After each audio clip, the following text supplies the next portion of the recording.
El Señor le había dicho a Moisés: cuando vuelvas a Egipto, asegúrate de hacer delante del faraón todas las maravillas que he puesto en tu mano.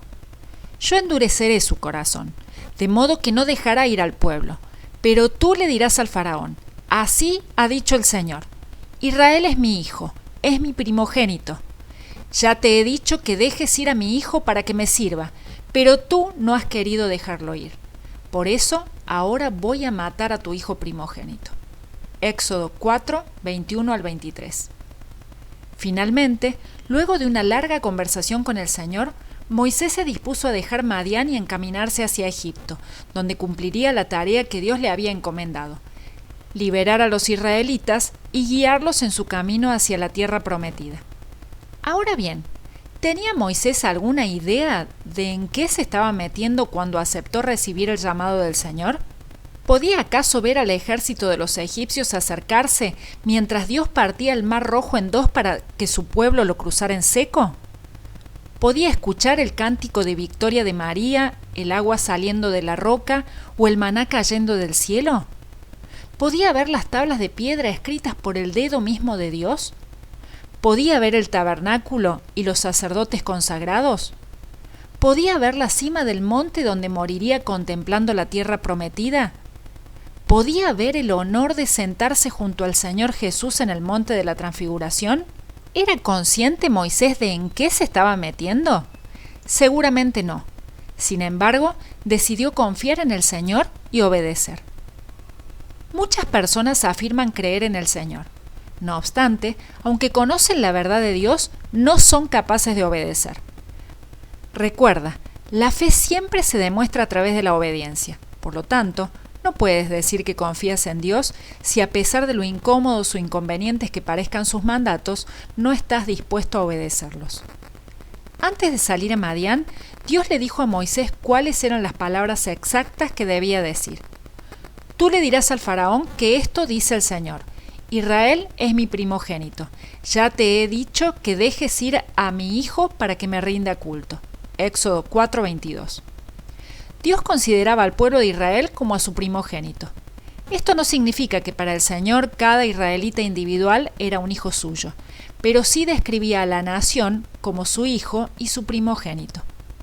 Dios también le anticipó a Moisés cuál sería la reacción del faraón.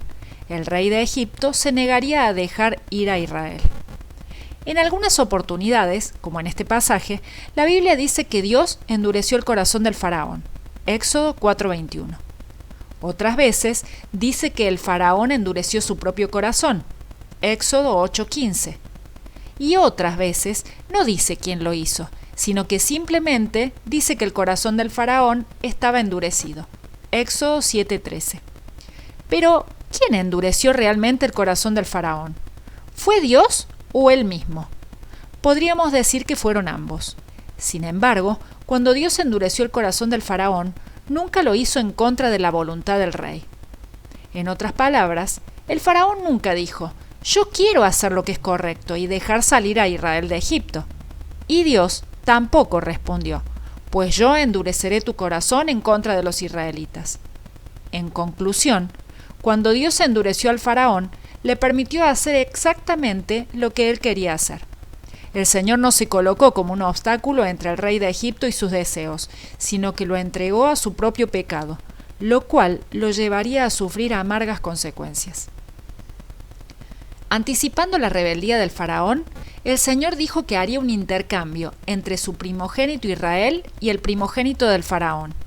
Indudablemente, este era un anuncio terrible, porque implicaba la muerte de todo primer hijo de los egipcios. Sin embargo, antes de que eso ocurriera, Dios sería muy tolerante y compasivo en su trato con el faraón y con los egipcios.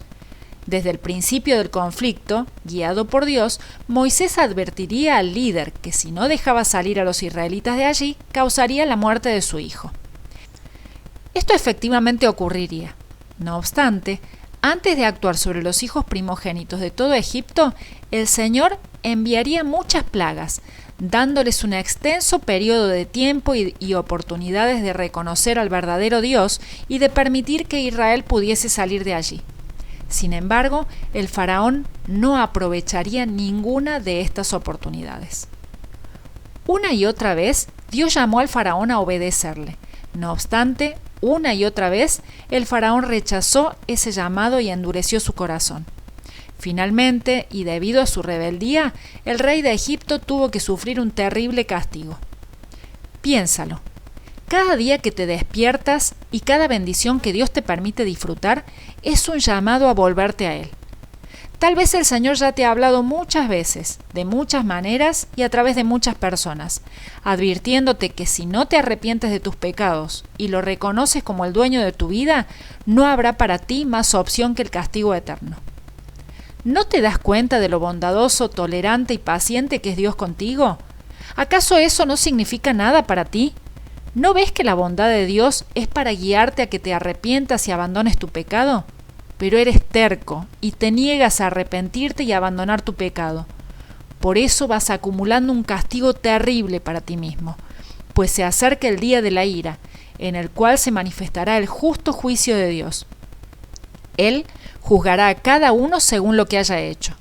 Dará vida eterna a los que siguen haciendo el bien, pues de esa manera demuestran que buscan la gloria, el honor y la inmortalidad que Dios ofrece.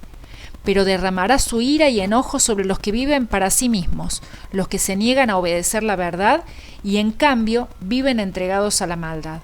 Romanos 2, 4 al 8.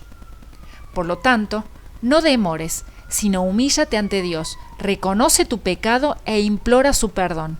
No sabes cuál será la última vez que el Señor te llamará a aceptar su salvación, de modo que no te atrevas a desaprovechar la oportunidad que Él te da hoy.